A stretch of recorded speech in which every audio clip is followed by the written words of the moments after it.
로마서 8장 1절 2절.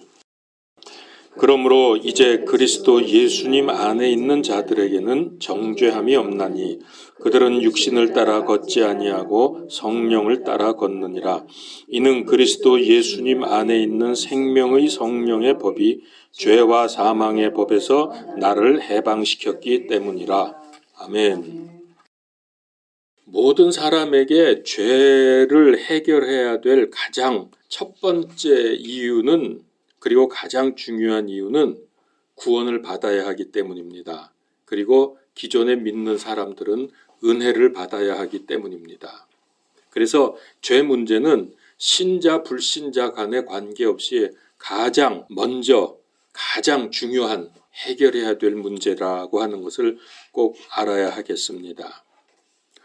성경에 의하면은 죄는 하나님과 우리 사람 사이를 나누어서 소통을 막아버린다고 합니다. 그렇게 되면 기도도 안 되고 응답도 없고 축복도 막혀버립니다. 이제 이게 너무나 중요한 문제이기 때문에 죄를 깨닫고 해결하도록 하나님께서 조치를 취해 주셨습니다. 그래서 유대인들에게는 율법을 주셨고 이방인들에게는 양심을 주셨습니다. 자, 로마서 찾아봅시다. 2장 14절 15절. 유대인들에게 율법을 준 거는 너무나 잘 아시죠? 자, 이방인들에게는 율법은 아니지만은 양심을 주셨습니다. 율법을 소유하지 않은 이방인들이 본성을 통해 율법 안에 들어와 있는 것들을 행할 때 이런 사람들은 율법을 소유하지 않아도 자기에게 율법이 되나니, 이런 사람들은 또한 자기 양심이 증언하며 자기 생각들이 서로 고소하고 변명하는 가운데 자기 마음속에 기록된 율법의 행위를 보이느니라. 자, 그래서 어쨌든 죄에 대해서는 해결해야 될 것을 분명히 우리 주님께서 이렇게 보여주고 계십니다. 그러면은 율법과 양심을 주셨다고 했는데 그게 계속 지속되는 것은 아닙니다. 그렇게 하다가 하나님께서 정하신 때가 되어서 우리 죄를 제거하기 위해서 독생자 예수 그리스도를 보내셨습니다. 그리고 그분이 우리 죄 때문에 대신 죽게 하셨습니다. 예수님께서 나 때문에 십자가에서 피 흘려 죽으셨다는 사실을 믿으면 죄 용서를 받고 사망 권세가 깨어지고 죄에서 벗어나게 됩니다. 기독교의 가장 핵심적인 진리죠. 그런데 여기에 문제가 있습니다. 죄 용서를 받았다면은 죄 용서의 확신을 갖는 것, 이거는 우리가 믿음을 갖는 것, 그리고 믿음 안에서 죄가 용서되는 것과 똑같이 중요한 요소입니다. 죄 용서에 대한 확신. 요한일서 1장 9절에 만일 우리가 우리의 죄들을 자백하면 그분은 신실하고 의로우사 우리의 죄들을 용서하시며 모든 불의에서 우리를 깨끗하게 하시느니라. 용서를 받았으면 그걸 이제 끝내버려야 합니다. 근데 여전히 죄책감에 시달리는 사람들이 많습니다. 그러나 하나님께서 분명히 말씀하셨습니다. 시편 103편 12절. 동이 서에서 먼 것 같이 그분께서 우리의 범법들을 우리에게서 멀리 옮기셨으며, 히브리서 8장 12절. 내가 그들의 불의에 대하여 긍휼을 베풀고 다시는 그들의 죄들과 그들의 불법들을 기억하지 아니하리라. 자, 하나님께서 이걸 알도록 하기 위해서 구약시대의 그 속죄절에 반드시 하는 행사가 있습니다. 2마리 염소를 선택을 해서 그 중에 하나는 하나님을 위해서 정결하게 하는 염소라 그러고요. 그리고 또 하나는 속죄 염소, 이걸 아사셀 염소라고도 말을 합니다. 개역 성경에는 아사셀이라고 이렇게 나오는데, 자, 이거에 대한 자세한 설명은 조만간 드리겠습니다만은 이 염소를 하나는 죽이고 하나는 광야로 내쫓습니다. 그래서 거기서 죽게 만듭니다. 우리의 죄를 뒤집어 쓴 염소들이죠. 이거는 무슨 얘기냐면 우리 죄가 용서받았을 뿐만 아니라 이것들이 죄를 짊어지고 다 멀리 떠나서 죽어버렸기 때문에 더 이상 죄책감을 갖지 말라는 뜻이기도 합니다. 죄책감을 다른 말로 하면은 양심의 가책이지요. 여기에 매여 있으면 결코 죄를 이기지 못합니다. 예수 그리스도 십자가 보혈의 은혜를 헛되게 하지 않으려면은 그리스도의 영광 가운데 들어가기를 원한다면 죄가 용서된 것을 확신하십시오. 이때에 구원의 확신이 있고 성령님의 인도의 확신, 기도응답의 확신, 최후 승리의 확신을 가질 수 있습니다. 만약에 죄책감을 계속 떨쳐버리지 못한다고 하면 이런 그 다음에 이어지는 확신을 가질 수가 없죠. 히브리서 9장 13절에 황소와 염소의 피와 암송아지의 죄를 부정한 자에게 뿌려 육체를 거룩히 구별하고 정결하게 하거든 하물며 영원하신 성령님을 통해 자신을 점없이 하나님께 드린 그리스도의 피는 죽은 행위가, 이 죽은 행위는 죄를 말합니다. 죽은 행위가 너희 양심을 얼마나 더 깨끗하게 하여 살아계신 하나님을 섬기게 하겠느냐. 자, 여기서 우리가 조심할 게 있습니다. 죄책감에서 해방되는 것은 내가 원하는 대로 마음대로 할 수 있다. 죄 용서받았죠. 죄책감도 없죠. 이제는 자유다. 라고 생각하면서 마음대로 할 수 있다는 뜻이 아닙니다. 그렇게 되면은 그거는 그리스도 안에서 자유가 아니라 방종이고 죄입니다. 근데 이렇게 가르치는 사람들이 있어요. 죄 짓고 사망하게 만드는 교리입니다. 그게 거짓 교사들의 가르침. 이 대표적인 데가 구원파입니다. 구원파는 그래서 젊은이들이 많이 가요, 거기는. 왜냐? 너네 예수님 믿었지? 다 용서받았어. 이제는 마음대로 살아도 돼. 마음대로 죄 져도 상관없어. 다 용서받았잖아. 이게 그들의 교리거든요. 구원파 굉장히 많습니다, 지금 우리 주변에. 여러분 혹시 전철 새벽에 타보셨습니까? 저는 새벽에 많이 타봤는데 타면은 빈자리에 구원파 신문하고 전도지 쫙 뿌려놔요. 저는 그거 새벽에 전철 탈 때마다 항상 봐요. 그래서 참 이들의 열심은 우리가 배워야 되는데 교리가 틀린 게 문제죠. 자, 그러면 올바른 가르침은 무엇입니까? 어떻게 하는 게 맞는 겁니까? 그거는 당연히 성경에서 찾아야 합니다. 자, 성경을 찾습니다. 로마서 6장 11절에서 15절. 이와 같이 너희도 너희 자신을 죄에 대하여는 참으로 죽은 자요 하나님께 대하여는 예수 그리스도 우리 주를 통해 산 자로 여길지어다. 그러므로 너희는 죄가 너희의 죽을 몸 안에서 군림하지 못하게 하여 몸의 정욕 안에서 죄에게 순종하지 말고 또한 너희 지체를 불의의 도구로 죄에게 내주지 말며 오직 너희 자신을 죽은 자들로부터 살아난 자로서 하나님께 드리고 너희 지체를 의의 도구로 하나님께 드리라. 너희가 율법 아래 있지 아니하고 은혜 아래 있으므로 죄가 너희를 지배하지 못하리라. 자, 그 다음에 보세요. 그런즉 어찌하리요? 우리가 율법 아래 있지 아니하고 은혜 아래 있으므로 죄를 지으리요? 결코 그럴 수 없느니라. 이게 성경의 답입니다. 그러니까 자유를 방종과 죄로 만들면 안 되는 겁니다. 그리스도를 통해서 우리는 죄가 용서되었고 죄책감으로부터 해방이 되었습니다. 그렇게 해주시는 이유가 무엇입니까? 하나님과 우리 사이를 막고 있는 장애물을 제거함으로 해서 우리 인간은 하나님께 올바른 예배를 드리고 하나님을 올바르게 섬기고 또 하나님께서는 우리에게 은혜와 복을 주시기 위해서입니다.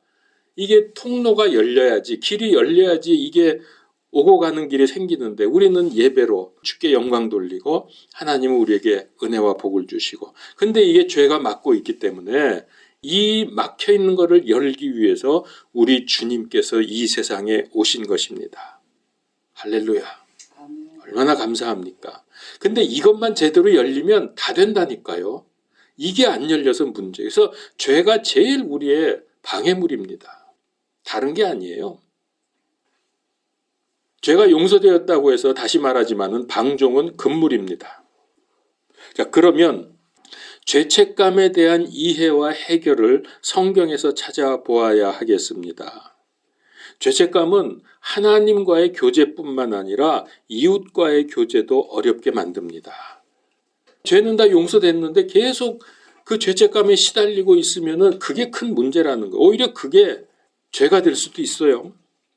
결국 사람의 영과 혼과 육을 병들게 합니다.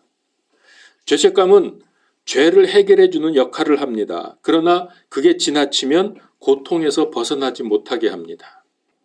그래서 이 죄책감이 심하다고 하면은 치유받아야 될 병입니다. 물론 이 죄책감에 대해서 사람들의 입장은 다릅니다. 크게 두 가지로 나뉘는데요. 정도의 차이는 있지만은 죄를 짓고도 아무 죄책감을 느끼지 못하는 사람, 그리고 죄책감 때문에 끊임없이 괴로워하면서 고통당하는 사람, 이렇게 나뉠 수가 있죠. 자, 이 문제에 대해서 성경의 인물 중에서 다윗을 보겠습니다.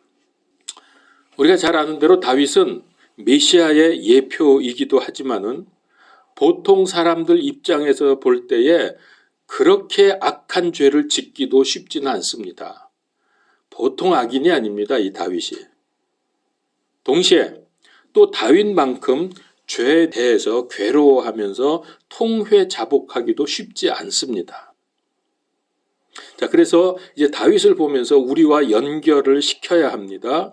이 이야기는 사무엘하 11장 12장에 나오는데요. 죄를 지었으면 죄책감을 가지는 게 당연하죠. 죄를 짓고도 아무렇지 않다. 그거는 인간이기를 포기한 겁니다. 자, 보세요. 다윗이 자기 부하 장군 우리아의 아내를 권력을 남용을 해서 동침을 했습니다.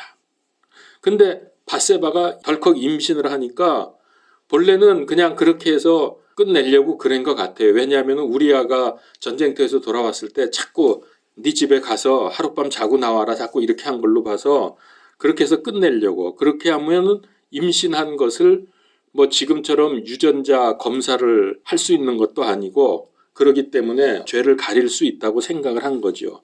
그런데 우리아가 그렇게 하질 않으니까 이거 놔뒀다간 자기 죄가 들통나겠거든요. 애가 덜컥 나와 보세요. 어떡합니까? 그래서 죽이도록 그렇게 했습니다.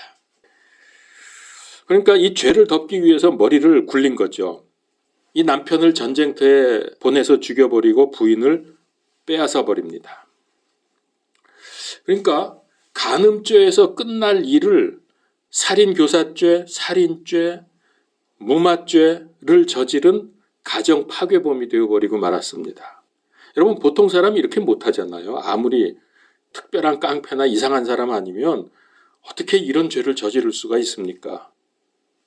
죽이고 빼앗고 한 가정을 완전히 박살을 냈습니다. 자, 이 큰 죄에 대해서 하나님께서 말씀하십니다. 사무엘하 11장 27절에 보면은 다윗이 행한 그 일이 하나님 보시기에 악하였더라. 이거는 지금 표현으로 하면은 가중처벌범입니다. 가중처벌 받아야 돼요. 그럼에도 불구하고 다윗은 아직까지도 죄책감이 없습니다. 이게 보통이 아니에요, 이건. 그렇게 해놓고도 죄책감이 없어요. 그래서 하나님께서 이건 도저히 안 되겠다. 이 파렴치한 놈. 그래서 하나님께서 나단 선지를 보내죠. 그에게.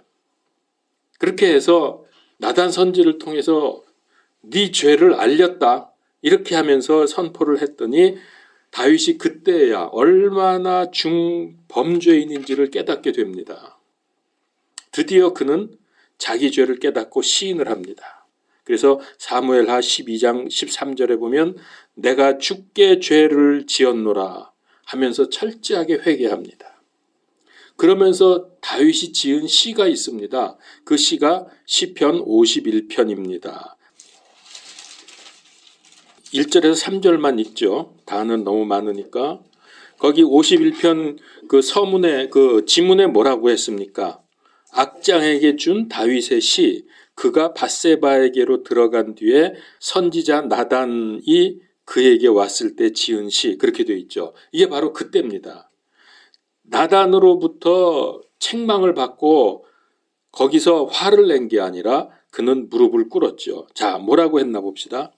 오 하나님이여 주의 인자하심에 따라 내게 긍휼을 베푸시며 주의 친절한 긍휼의 풍성함에 따라 내 범법들을 지워주소서. 내 불법에서 나를 철저히 씻기시며 내 죄에서 나를 정결하게 하소서. 내가 내 범법들을 시인하오니 내 죄가 항상 내 앞에 있나이다. 그러면서 쭉 이렇게 나옵니다. 이게 바로 그때 지은 시예요. 하나님은 이 죄 때문에 밧세바에게서 태어난 그 첫째 아들을 심한 병을 앓게 해서 치셨습니다. 죽였습니다. 그거 사무엘하 12장 16절 17절. 그러므로 다윗이 그 아이를 위하여 하나님께 간청하되 금식하고 안에 들어가서 밤새도록 땅에 엎드렸더니 그의 집 장로들이 일어나 그에게 가서 땅에서 그를 일으키려 하되 그가 원치 아니하고 그들과 함께 빵도 먹지 아니하더라. 얼마나 깊고 철저한 회개를 했는지 모릅니다. 그는 죄를 인정하고 고통 속에 있는 모습을 또 시편 32편 3절 4절에서 볼 수 있습니다. 내가 잠잠할 때 하루 종일 신음하였으므로 내 뼈가 쇠하였나니 밤낮으로 주의 손이 나를 무겁게 누름으로 내 진액이 여름 가뭄으로 변하였나이다. 셀라. 이러면서 그 고통을 시로 표현을 하고 있습니다. 우리는 죄 감각, 양심이 둔해지고 마비되지 않도록 늘 깨어서 기도해야 합니다. 특별히 마지막 때에는 더욱 그렇습니다. 그래서 마지막 때를 대비하는 가장 기본적인 자세가 늘 깨어 기도하는 것입니다. 왜냐하면 이 죄 때문에 하나님과 우리가 막혀버리면 아무 사역을 할 수가 없기 때문입니다. 죄를 지었는데 죄책감이 없다. 그러면 문제죠. 돌이켜서 회개하지 못하면 마지막에 멸망입니다. 죄를 지었어도 하나님께 회개하면 용서받을 수 있습니다. 우리는 구약의 희생물을 드리지 않아도 스스로 제물이 되신 예수 그리스도를 믿으면 됩니다. 제가 회개에 대해서는 지난주에 말씀드렸죠. 자, 오해하지 않도록 하기 위해서 제가 다시 요약을 합니다. 죄책감이 들어서 죄를 고백하는 데서 그치면 안 되죠. 그거는 제가 뭐라 그랬죠? 고백에 불과하다 그랬죠. 고백 가지고는 우리가 변화되질 않습니다. 회개는 방향을 바꾸어서 삶의 방향을 바꾸어서 하나님을 향하여 갈 뿐만 아니라 다시 그리로 돌아가지 말아야 한다는 거죠. 그래야 회개입니다. 그런데 이게 우리 힘과 노력으로 되지를 않아요. 그렇게 하고 싶어도 안 돼요. 그래서 어떻게 하라고요? 하나님의 도우심의 은혜를 구하는 기도를 하면서 동시에 나도 결단의 행위가 있어야 된다. 나도 노력을 해야 된다는 말씀을 드렸습니다. 자, 그런데 문제는 지금 오늘 말씀드리려고 하는 문제는 이제 거기서 그 다음 단계인데요. 회개함으로 그리스도의 은혜로 용서를 받았는데 계속해서 자책을 하면서 죄책감에 빠져 있다면 이것도 예수님의 십자가 은혜를 거부하는 것이 됩니다. 여러분 혹시 영화 같은 데서도 아마 보셨을 거예요. 중국 영화를 보면은 전통적으로 자기가 큰 잘못을 저질렀을 때 그 잘못을 인정하면서 상대방의 용서를 구하는 방법이 중국 사람들은 어떻게 하냐면은 자기가 자기 뺨을 막 때려요. 그러면서 잘못했다고. 이제 그거를 본 상대방은 그래 내 용서해줄게 이제 그만해 하면서 이제 용서가 되는 거죠. 중국 사람들은 자기가 자기 뺨을 때리는 거는 굉장히 자기를 비하하는 거라는 그런 뜻이랍니다. 그래서 용서를 해줬는데도 이 사람이 계속 자기 뺨을 때리고 있으면은 용서해준 사람 마음이 어떻겠어요? 저 자식이 내 용서해준다는데 왜 저러고 있어 계속 자기 뺨을 때리고 있어요. 예수 그리스도께서 십자가에서 피 흘려 죽으심으로 고통을 당하면서 믿는 자들의 죄를 제거해 주셨는데 계속해서 죄책감으로 괴로워하면서 나는 왜 이래 나는 죽어야 돼 이러면서 막 가슴을 치고 계속 그러고 있으면 예수님이 얼마나 괴로우시겠어요. 내가 인마 네 죄 용서해 주려고 그렇게 큰 고통을 당했는데 너 왜 계속 그러고 있어. 그러는 거 아닙니까? 그러니까 일단 진심으로 회개하고 용서받은 것을 확신한다면 더 이상 그 문제를 제고하지 말아야 합니다. 오히려 그보다는 앞으로 내가 다시는 그런 죄를 짓지 않도록 결단하고 행동으로 옮기기 위해서 기도하고 노력하는 게 필요한 거죠. 죄책감에 자꾸 괴로워하는 거는 잘하는 거 아닙니다. 이걸 잘한 사람이 다윗이라고요. 자, 이 아이가 밧세바에게서 난 아이가 아플 때는 어떻게 했죠? 아까 우리 읽었죠? 식음을 전폐하고 엎드려서 회개하면서 제발 살려달라고 내가 잘못했습니다 하면서 전적으로 기도를 했습니다. 근데 아이가 죽었어요? 살았어요? 죽었잖아요. 그런데도 아이는 죽었어요. 하나님의 징벌입니다. 신하들이 이 일 알리기를 두려워했습니다. 왜냐하면은 아이가 살아있을 때도 저렇게 그냥 엎드려가지고 먹지도 않고 마시지도 않으면서 저렇게 괴로워하는데 만약에 아이가 죽었다는 걸 알면은 얼마나 더 괴로워할까. 그러다가 몸을 더 상할 것이라고 생각을 했죠. 그런데 신하들이 우리 말하지 말자 그러면서 수군거리는 것을 보고서 이 아이가 죽은 것을 직감을 했어요, 다윗이. 그러니까 이제 물어봤죠. 그래서 죽었다는 걸 확인하고 나서 그가 20절에서 이렇게 말합니다. 이에 다윗이 땅에서 일어나 몸을 씻고 기름을 바르고 의복을 갈아입고 주의 집에 들어가 경배하고 그 뒤에 자기 집으로 돌아오니라. 그가 요구하매 그들이 그 앞에서 빵을 차려 놓으니 그가 먹음으로. 이 모습을 본 신하들이 아주 이상했어요. 그래서 물었습니다.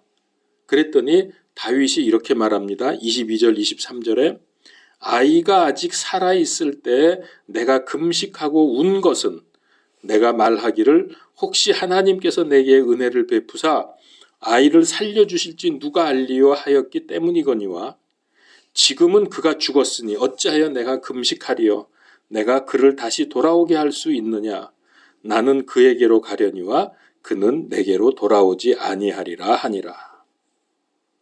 여러분 다윗을 보십시오. 죄에 대해서 죄책감을 가지고 철저히 회개하면서 아이를 살려달라고 기도를 했지만은 일단 죽고 나니까 더 이상 아이 문제에 집착하지 않습니다. 이 녀석이 나 때문에 죽었구나. 나의 죄다. 불쌍해라 이놈. 난 도대체 뭐냐. 이러면서 스스로 자기를 괴롭히지 않았다는 거예요. 계속해서 죄책감을 가진다고 하는 것은 자기 연민이고 자위입니다.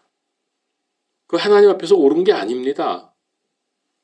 하나님께서 징벌하심으로 일단락이 됐는데 왜 사람은 나는 더 벌 받아야 돼, 나는 나쁜 놈이야 그러면서 난리를 칩니까?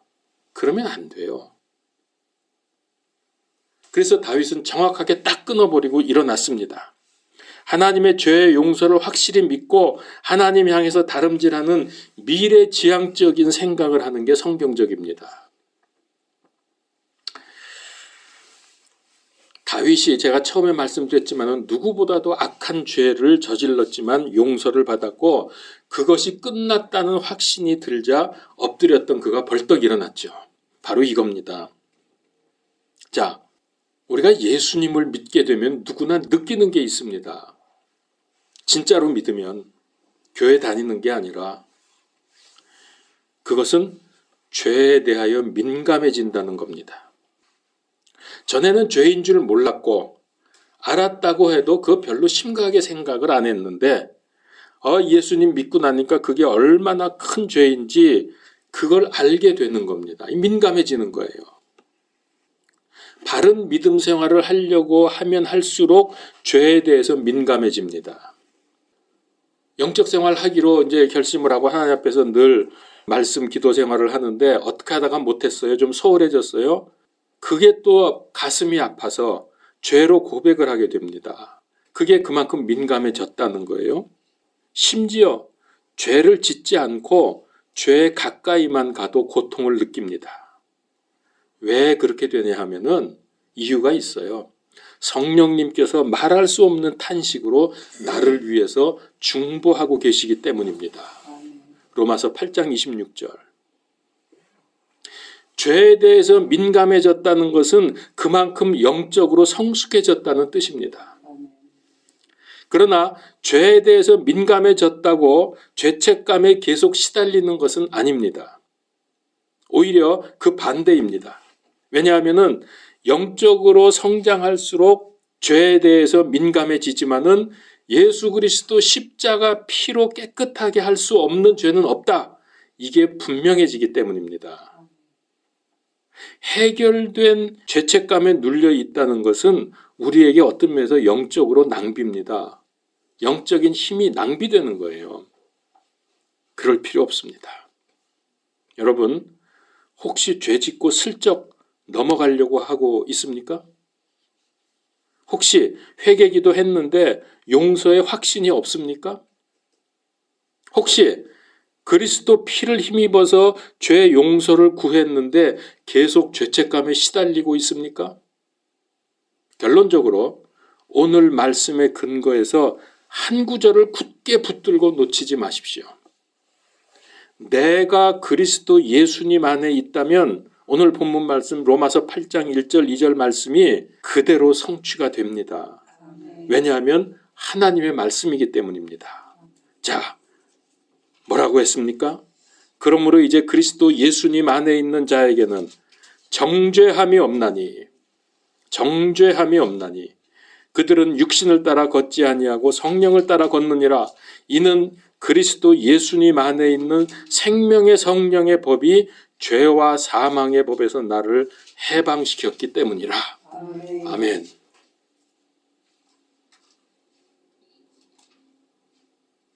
기도합시다. 하나님, 우리가 쓸데없는 죄책감에 시달릴 때가 있었고 또 지금도 그러고 있는지 모르겠습니다. 죄책감이 우리에게 반드시 필요하지만 지나친 죄책감 때문에 오히려 복음이 훼손되고 하나님의 사랑을 받지 못하고 있는 것은 아닌지요. 주님, 우리가 예수 그리스도 십자가의 그 용서하심이 분명히 믿어지게 하시고 그것이 확실하게 됐을 때 더 이상 죄책감에 시달리지 않고 마귀에게 당하지 아니하고 감사함으로 하나님을 향하여 전진하는 인생이 되게 하여 주시옵소서. 예수 그리스도 이름으로 기도하옵나이다. 아멘.